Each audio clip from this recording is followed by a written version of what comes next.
रत्नागिरीमध्ये अनेक गायीचे संरक्षण करणारे लोक आहेत. कुठे गायीची हत्या झाली की हे जागे होतात.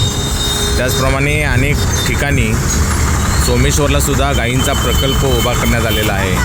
पण या प्रकल्प उभा केल्यानंतरसुद्धा अशा गायी रस्त्यावर असतात, त्यांचे अपघात होतात, त्यांना लागतं. त्यावेळेला हे गोवंशप्रेमी आपले मित्र कुठे असतात, त्यांना मला प्रश्न विचारायचा आहे. आणि 1-1 कोटीचं अनुदान घेतल्यानंतरसुद्धा या गायी अशा रस्त्यावर का दिसतात?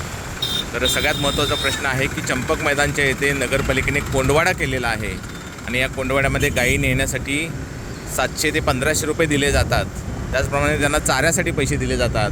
मग या गायी पुन्हा रस्त्यावर का दिसतात? सगळाच पैसा खायचा झाला तर आपण म्हणतो की आपण गोप्रेमी आहोत. मग हा जो पैसे खाणारे लोक आहेत की गायीचा चारासुद्धा खाणारे लोक आहेत, त्यांचं काय करायचं?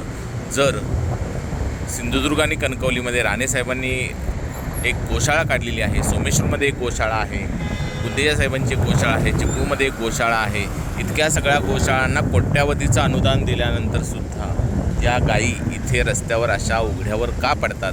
त्यांच्या अपघाताला जबाबदार कोण आहे? काही गोप्रेमी त्यासाठी काही आवाज उठवतील का? आणि या गायींचे जे हाल होत आहेत ते थांबवतील का? असा प्रश्न कदाचित या गायी तुम्हाला विचारत असतील. गोमाता तुम्हाला बोलवते आहे.